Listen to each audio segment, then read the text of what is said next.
Qu'il s'agisse de devoir respecter des réglementations strictes sur les élans, d'organiser un festival pour commémorer la débâcle de la rivière, ou de vivre avec plus de chiens de traîneau que d'habitants.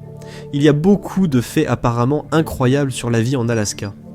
Alors, voici 50 autres faits incroyables sur ce qu'est vraiment la vie en Alaska. Fait numéro 50. Vous ne pouvez pas chuchoter à l'oreille de quelqu'un lorsqu'il chasse l'élan.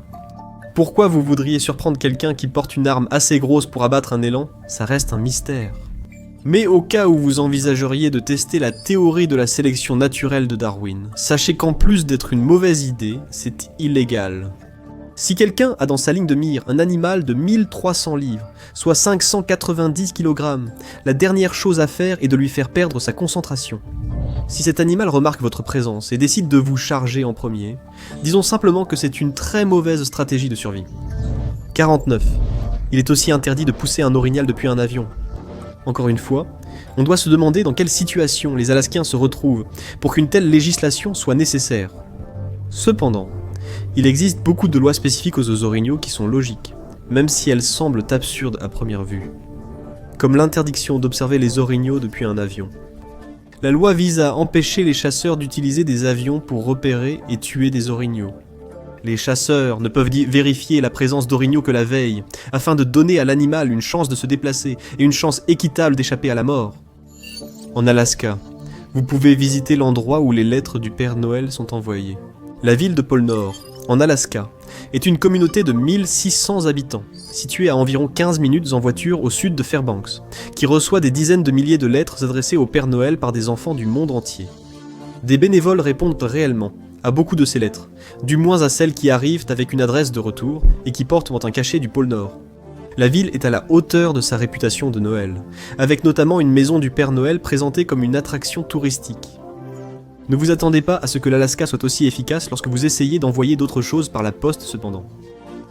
Parce que, fait numéro 47, les frais de livraison deviendront le fléau de votre existence. Si vous arrivez même à faire venir le produit ou le meuble que vous voulez jusqu'en Alaska, préparez-vous à payer le prix fort. Le service de transport Anderson estime, d'après son expérience, que l'expédition vers l'Alaska coûte de 3 à 5 fois plus cher que l'expédition vers les 48 États du Sud. Numéro 46. En Alaska, c'est soit la saison hivernale, soit la saison des travaux routiers. On n'a jamais vraiment une excellente expérience de conduite dans la vie quotidienne. Soit tu luttes contre des tempêtes de neige au volant de ton camion, soit tu attends que le temps s'améliore, juste pour te retrouver face à des travaux routiers.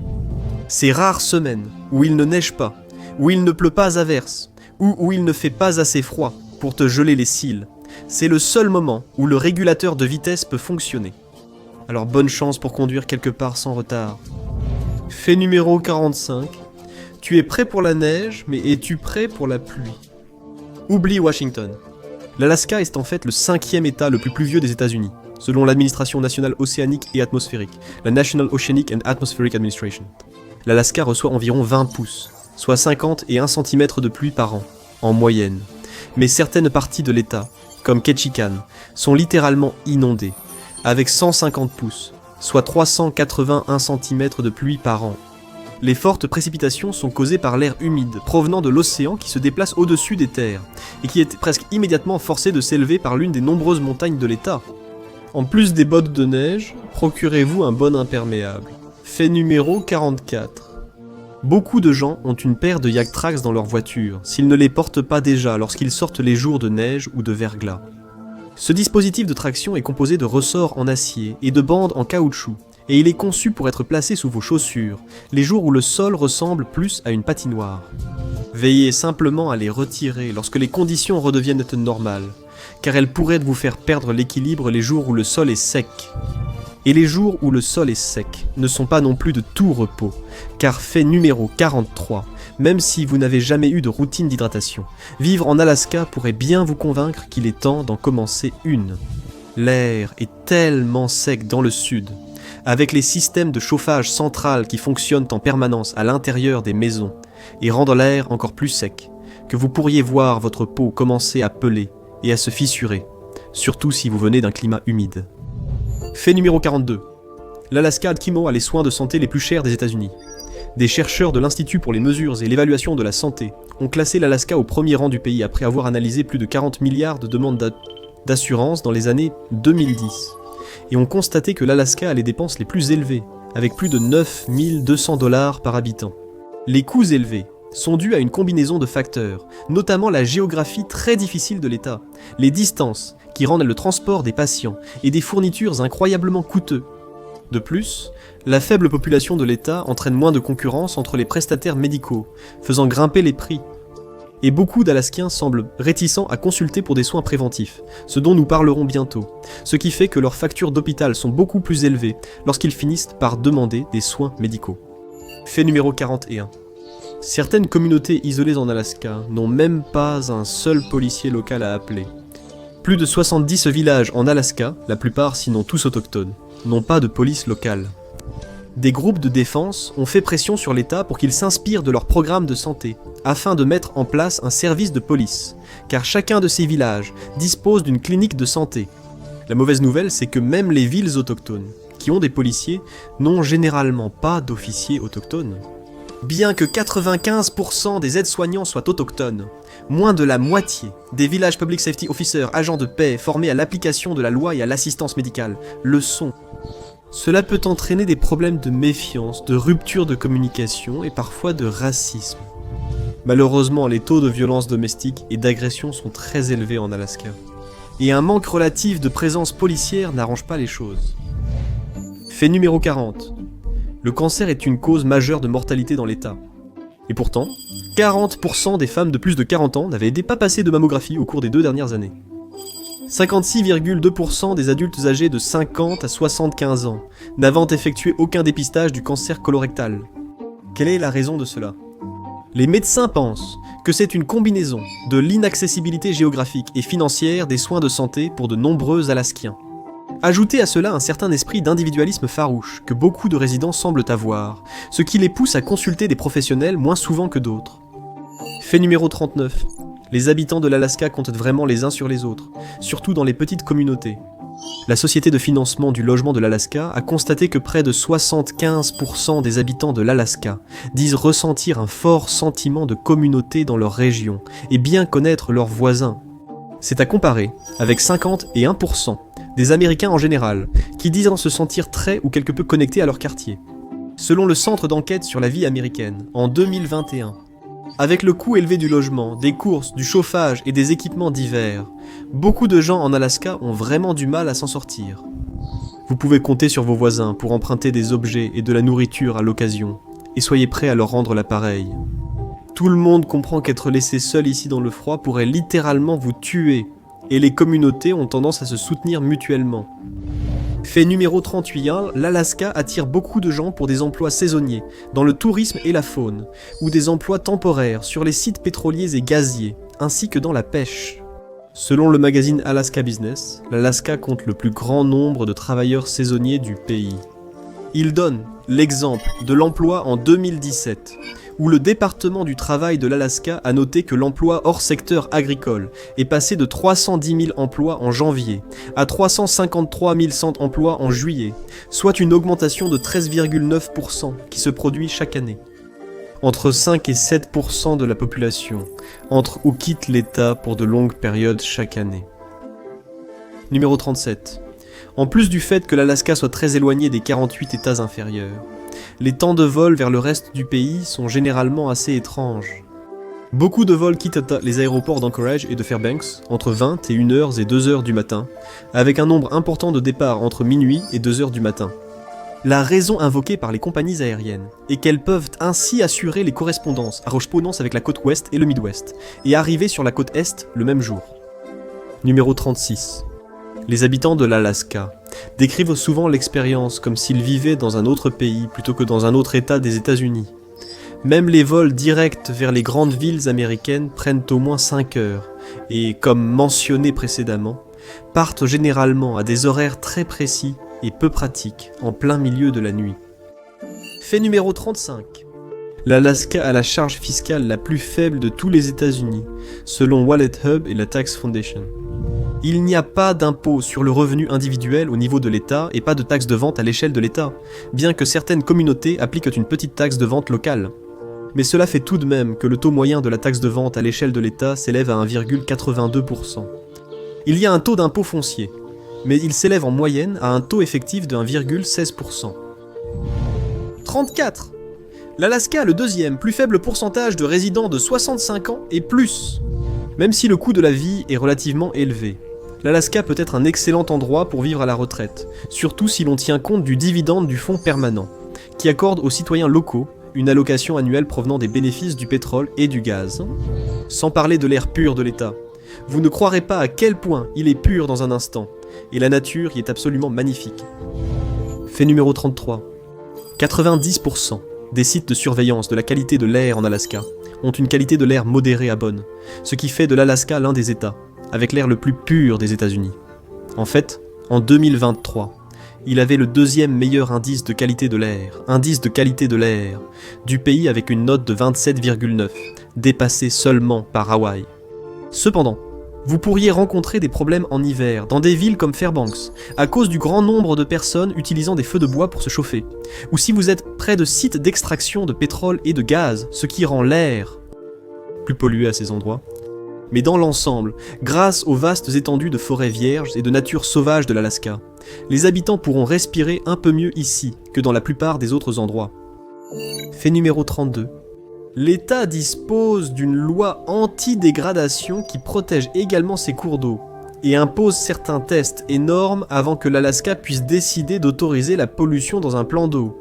C'est pourquoi 99% des cours d'eau de l'Alaska sont classés comme ayant une qualité d'eau exceptionnelle.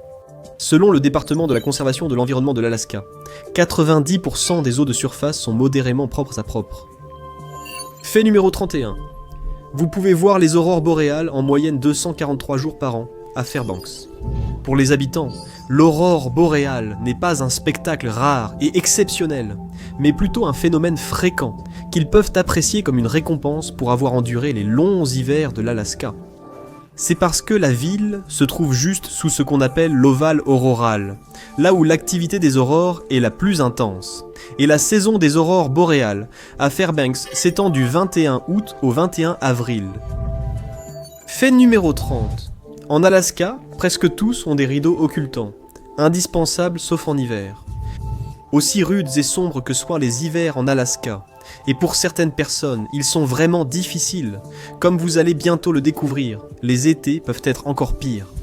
Les habitants de Fairbanks ont la chance de vivre le soleil de minuit, ce qui signifie 70 jours consécutifs de soleil, d'environ le 17 mai au 27 juillet. Même les personnes vivant à Anchorage et Juneau, qui techniquement n'ont pas 24 heures complètes de soleil dans le ciel, bénéficient tout de même de 22 heures de lumière directe du soleil. Lorsque le soleil passe sous l'horizon, il ne fait jamais totalement nuit. Fait numéro 29. En hiver, le trouble affectif saisonnier aggrave vraiment les problèmes de santé mentale des gens. Le fait de ne pas voir le soleil pendant des mois, de supporter des journées glaciales et la fièvre de la cabane peut affecter même les habitants les plus endurcis. Le taux de suicide en Alaska est élevé, parfois presque le double de la moyenne nationale. En 2022, par exemple, le taux de suicide en Alaska était de 27,6 pour 100 000 habitants, contre 14,2 pour 100 000 habitants au niveau national. 28. La toxicomanie est aussi un grand problème en Alaska.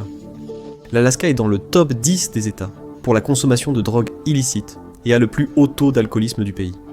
38% des hommes d'Alaska et 13% des femmes d'Alaska sont classés comme buveurs excessifs, contre des taux nationaux de 24,3% chez les hommes et 19,2% chez les femmes.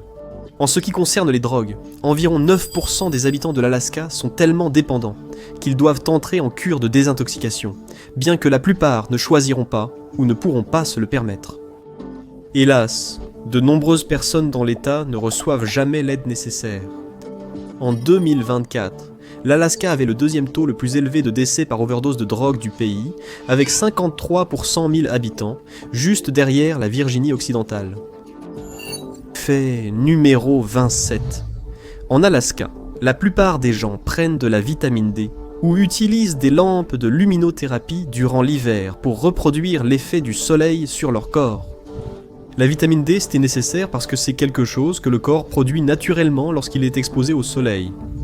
Cela signifie que les habitants de l'Alaska cessent complètement d'en produire pendant plusieurs mois d'affilée. mais elle est essentielle pour l'absorption du calcium et la santé osseuse. Les boîtes de luminothérapie, ou lampes, sont connues sous le nom de lampes de luminothérapie, et cela peut suffire à certaines personnes pour éviter une dépression sévère. 26. L'Alaska étant considéré comme l'État américain le plus propice aux activités de plein air, malgré son climat glacial. 81% de la population participe à des activités en plein air. Bien que ce soit idéal pour sortir et bouger, si vos passe-temps n'incluent pas la chasse, la pêche ou les sports de neige, vous pourriez ne pas avoir de chance. Selon les nouveaux arrivants, la population relativement faible et peu dense rend la recherche de groupes de loisirs pour les choses que vous aimez un peu difficile si elles ne rentrent pas dans ces catégories. Numéro 25. La foire d'État de l'Alaska est un événement vraiment important. Plus de 300 000 autres personnes y assistent, soit presque la moitié de la population de l'État. Elle se tient à Palmer vers la fin août et le début septembre, et c'est de loin le plus grand événement de l'État. La foire installe un parc d'attractions, des jeux de carnaval, une série de concerts avec de nombreux musiciens célèbres venant en ville, des vendeurs d'artisanat local, et surtout, ce qui est le plus typique de l'Alaska, d'énormes légumes primés exposés. Les Alaskiens sont connus pour leur créativité sans limite, lorsqu'il s'agit d'organiser des festivals amusants qui rassemblent toute la communauté. Le festival de la pâte d'ours propose les Olympiades du saumon glissant. Des équipes de relais courent avec une bouteille de soda ouverte et un saumon mort, les passant à d'autres membres de l'équipe jusqu'à la fin de la course. Fête numéro 23. Fin d'automne, les Alaskiens évoquent la poussière de terminaison. Le terme vient du moment où la neige blanche commençait à s'accumuler sur les sommets des montagnes voisines, signalant aux mineurs alaskiens qu'il était temps de rassembler leurs affaires et de commencer à fermer les mines pour la saison. Le terme est devenu tellement ancré dans la culture alaskienne qu'encore aujourd'hui, les gens discutent de là-dedans de la date probable d'apparition de la poussière de terminaison, de son arrivée précoce ou tardive, et de ce que cela pourrait signifier pour l'hiver à venir. Fait numéro 22. L'été touche à sa fin lorsque le sommet de la plante d'épilobe fleurit enfin. Les plantes d'épilobe, de couleur rose violacée, ainsi nommées parce qu'elles fleurissent, généralement dans les paysages touchés par les incendies, fleurissent tout au long de l'été en Alaska, et s'épanouissent de la base vers le sommet, contrairement à la plupart des autres espèces végétales. Ainsi, lorsque la floraison atteint enfin le sommet et commence à se faner, les Alaskiens savent que leur bel été ensoleillé touche à sa fin. Il existe même une expression qui dit que lorsque l'épilobe se transforme en coton, l'été sera bientôt oublié. Fait numéro 21. Tout comme la poussière de terminaison et les plants d'épilobe mourants annoncent le début de l'hiver, la fonte des glaces au printemps signifie souvent que l'été approche. C'est à ce moment-là que la glace de surface sur des rivières comme le Yukon se brise et commence à descendre le courant. C'est un événement assez important, et les blocs de glace qui se détachent peuvent être si grands qu'ils provoquent des destructions dans la région, y compris des arbres déracinés. En fait, il existe un festival appelé le Nenana Ice Classic, où les habitants parinent sur l'heure exacte à laquelle la glace de la rivière Tanana se brisera et enverra un épicéa dans l'eau. Fait numéro 20. Le magazine Travel & Leisure a élu Anchorage la ville la plus mal habillée des États-Unis. Les habitants ne s'en sont pas vraiment souciés, privilégiant dans leur quotidien la conservation de la chaleur corporelle, plutôt que de ressembler à un mannequin de Vogue. Les chemises à cran flanelle et les parkas ne sont peut-être pas à la mode sur les podiums, mais les habitants de l'Alaska privilégient des vêtements pratiques et confortables pendant la majeure partie, voire toute l'année. Numéro 19. La pêche en mer, c'est une réalité. Les habitants s'arrêtent souvent à Sheep Creek, près de la 2nd Avenue à Anchorage, pour pêcher après le travail, surtout pendant la saison du saumon. Bien que ce ne soit pas considéré comme l'un des meilleurs endroits de pêche du pays, c'est une belle façon pour les citadins de se détendre et de profiter d'activités en pleine nature pendant la journée. 18. La vie à Anchorage et à l'extérieur peut être très différente.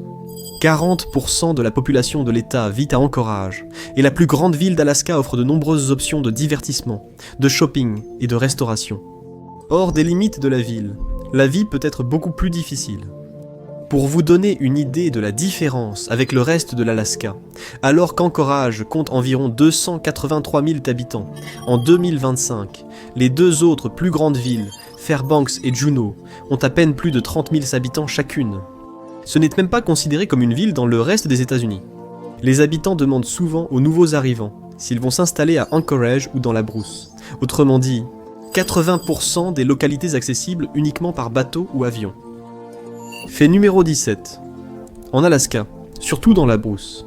Certains vivent encore réellement de la terre. C'est parce qu'un pourcentage élevé d'Alaskiens, presque 20%, vivent dans ce qu'on appelle des zones frontalières et isolées, ou de façon appropriée, des zones éloignées. Cela signifie que c'est à plus d'1 heure de trajet du centre de population le plus proche, comptant 50 000 habitants. À titre de comparaison, seulement 3,9% de la population américaine vit dans de telles zones. L'Alaska possède des camps de pêche, des établissements temporaires annuels, où les habitants des villages de l'intérieur passent leur été à pêcher, principalement du saumon. Ils se nourrissent leurs chiens de traîneau, et vendent le surplus de poissons entiers ou fumés pour en tirer profit. Aller dans les camps de pêche et apprendre des compétences traditionnelles auprès de la famille est une tradition autochtone de l'Alaska. Elle s'est développée au fil des générations pour transmettre des connaissances sur la terre, la faune, la culture autochtone et sur la manière de prendre soin de l'environnement et d'en vivre. Malheureusement, en raison de l'effondrement des montaisons de saumon au début des années 2020, la pêche a été fortement restreinte ou interdite dans de nombreuses parties de la rivière, laissant ces communautés en détresse. Fait numéro 15. Un autre fait intéressant sur la vie en Alaska est l'utilisation réelle des chiens de traîneau pour le travail et le transport dans les villages d'Alaska, au point que dans certains endroits, les chiens de traîneau sont plus nombreux que les habitants. C'est particulièrement vrai dans les endroits situés le long de la piste de l'Iditarod. Dans certaines régions isolées de l'État, les chiens de traîneau sont non seulement les meilleurs amis de l'homme, mais aussi son seul moyen de déplacement pendant la majeure partie de l'année. Les chiens utilisés pour le traîneau sont généralement un mélange robuste de Malamute, de Huskies et d'autres races adaptées au froid, avec une double couche de poils, ce qui leur permet de prospérer dans l'hiver et la nature sauvage de l'Alaska. 14. L'autre moyen de se déplacer dans la nature sauvage et isolée de l'Alaska en hiver est la motoneige. Beaucoup d'Alaskiens comptent sur les machines à neige pour tant de tâches essentielles pendant l'hiver que les appeler motoneige, associées à une activité de loisir, semble inapproprié. Si vous venez d'ailleurs, vous pouvez toujours appeler ça une motoneige, et les gens comprendront de quoi vous parlez, mais ils sauront que vous n'êtes pas d'ici. Numéro 13. Les habitants qui ne veulent pas se promener dehors pendant l'hiver en Alaska et qui n'aiment pas les sports d'hiver feraient mieux d'apprécier rester chez eux presque 24 heures sur 24 pendant les mois d'hiver. Une nouvelle résidente de l'Alaska, qui a déménagé dans l'État en octobre, raconte comment elle a rencontré beaucoup de ses voisins très gentils en mai. Selon ses propres mots, il se peut que vous ne voyiez jamais 80% de vos voisins dehors avant que la neige ne fonde. Fait numéro 12. L'été, c'était la saison où les ours ne hibernent pas, donc il était conseillé de faire des randonnées avec un spray anti-ours. La plupart des habitants ont une bombe lorsqu'ils partent dans la nature, car la dernière chose que vous voulez faire, c'est sous-estimer la présence des ours dans un état qui en compte 140 000. Les sprays ne sont pas conçus pour causer de dommages à long terme aux ours. Ils contiennent généralement de l'extrait de poivre rouge, appelé capsaïcine, qui va temporairement arrêter et neutraliser un ours, mais sans lui causer d'autres dommages. Fait numéro 11. Certains animaux sauvages blessés ou tués sur la route deviennent la propriété de l'État. Environ 800 à 1000 orignaux meurent chaque année sur les routes de l'Alaska, car des autoroutes à grande vitesse traversent les principaux territoires des orignaux. Dans les années 70, l'État a eu une idée. Il était illogique de gaspiller des dizaines de milliers de kilos de viande comestible alors que de nombreux Alaskiens étaient en difficulté. Alors maintenant, l'État attend des citoyens qui percurent des animaux de grande taille, ou des policiers qui les trouvent morts sur le bord de la route, qu'ils les signalent à l'État. Après cela, l'animal sera découpé et très probablement distribué à des organisations caritatives. Fait numéro 10. En Alaska, McDonald's propose un fait numéro 10. En Alaska, McDonald's propose un Big Mac unique, appelé le Denali Mac, disponible uniquement dans cet état. Disponible uniquement dans cet état. Le Denali Mac est assez similaire au Big Mac traditionnel, à l'exception qu'il utilise 2 steaks hachés d'1/4 de livre au lieu des petits steaks habituels, et plus de sauce que le burger moyen de McDonald's. Cela fait du Denali Mac un burger de pas moins de 880 calories, parfait pour prendre un peu de graisse et rester au chaud pendant l'hiver en Alaska. Fait numéro 9. Bien qu'Alaska soit un état solidement républicain sur le plan électoral, il a été l'un des premiers à légaliser la marijuana le 24 février 2015, juste après le Colorado et Washington. Selon Statista, l'Alaska se classe au 4e rang national pour la consommation de marijuana, avec 32,45% des résidents ayant fumé de l'herbe au cours de la dernière année, désignés comme 2022 par l'étude. Les taux élevés de consommation de cannabis en Alaska sont en partie dus à la tendance libertarienne plutôt que conservatrice de l'État. Fait numéro 8. Le territoire de l'Alaska est peut-être peu peuplé, mais selon l'endroit où vous vivez, votre maison ne l'est peut-être pas. Trouver un logement est un vrai problème en Alaska. Les prix immobiliers sont élevés, car la plupart des terres appartiennent au gouvernement fédéral et sont non aménageables, rendant la construction difficile. Cela signifie que les gens ont tendance à s'entasser dans des logements qui ne sont pas adaptés à leur famille. La Société de financement du logement de l'Alaska a constaté que plus de la moitié des ménages d'Alaska dans les régions rurales de l'État sont surpeuplés. Fait numéro 7. L'Alaska a un problème de fuite des cerveaux. En 2025, le département du travail et du développement de la main-d'œuvre de l'Alaska a rapporté un exode net de population pour la 12e année consécutive. Ce qui aggrave le problème de l'émigration, c'est que la plupart des personnes qui partent sont des adultes en âge de travailler. Pendant ce temps, beaucoup de ceux qui arrivent sont des retraités ou ne viennent que temporairement. Fait numéro 6. En dehors du pétrole, du gaz et de la construction, la plupart des carrières en Alaska n'offrent pas beaucoup de possibilités d'avancement ou de progression. Cela ne veut pas dire qu'il est impossible de trouver des emplois bien rémunérés dans d'autres secteurs, mais les personnes qui souhaitent gravir les échelons ou se spécialiser peuvent avoir du mal à le faire dans un marché à l'échelle de l'État, qui ne compte que 740 000 habitants. Fait numéro 5. L'économie de l'Alaska dépend fortement des ressources, du pétrole et du gaz à la pêche et au bois. Cela offre de nombreux emplois relativement bien rémunérés aux habitants et aux travailleurs venus d'ailleurs. Mais cela signifie aussi que l'économie de l'État peut fluctuer fortement en fonction de la situation du marché pour ces produits. En Alaska, certains habitants tentent d'économiser en vivant dans des cabanes sèches. Cette cabane fonctionne plus ou moins comme une maison normale, à l'exception qu'elle n'a ni eau courante ni plomberie. Cela signifie donc pas de puits, d'évacuation des déchets, de robinets intérieurs, ni de fosses septiques. De nombreux endroits en Alaska ont un pergélisol si épais qu'il est presque impossible de creuser pour installer des puits ou des fosses septiques, ce qui explique la présence de tant de cabanes sèches dans l'État. De plus, les tuyaux risquent de geler et d'éclater lors des hivers rigoureux.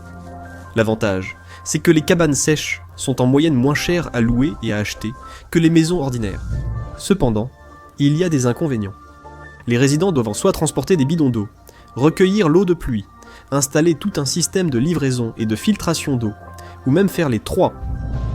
Troisièmement, la chasse n'est pas seulement un sport en Alaska. Beaucoup de personnes vivant dans des zones isolées chassent réellement pour se nourrir, en abattant quelques gros gibiers pour remplir leur congélateur pour l'hiver. Selon les données d'Alaska Fish and Game, 25% des Alaskiens en général chassent, mais dans les zones rurales, 79 à 92% des foyers chassent pour leur subsistance. Fait numéro 2. Une fois que vous vivez en Alaska, partout ailleurs vous semblera bondé et sale. C'est une remarque courante parmi ceux qui ont vécu dans l'État pendant quelques années, ou encore plus pour toute leur vie, que rendre visite à la famille dans les 48 États contigus des États-Unis est souvent une sorte de choc culturel. Des villes comme Chicago, Los Angeles, ou même des villes relativement petites des 48 États du Sud peuvent sembler incroyablement bondées, sales et éloignées de la nature. Et enfin, fait numéro 1, l'Alaska a un problème horrible de moustiques. Vous ne vous attendez peut-être pas à trouver des nuées et des essaims de moustiques aussi loin au nord, mais ceux qui essaient de faire quoi que ce soit dehors pendant l'été connaissent très bien ce cauchemar à l'échelle de l'État.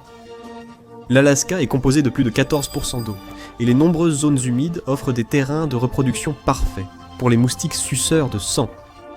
On trouve 35 espèces en Alaska, mais la plus courante est, sans surprise, le moustique d'Alaska, connu pour son agressivité. Les habitants se préparent avec des répulsifs, des vêtements de protection et installent des moustiquaires partout où ils le peuvent. Mais d'une manière ou d'une autre, ce n'est jamais suffisant. Les piqûres de moustiques font simplement partie de la vie en Alaska. Merci d'avoir regardé. Si vous avez aimé, abonnez-vous et activez les notifications pour voir plus de vidéos similaires. Ça change vraiment la donne. Merci encore, à la prochaine sur MatPack.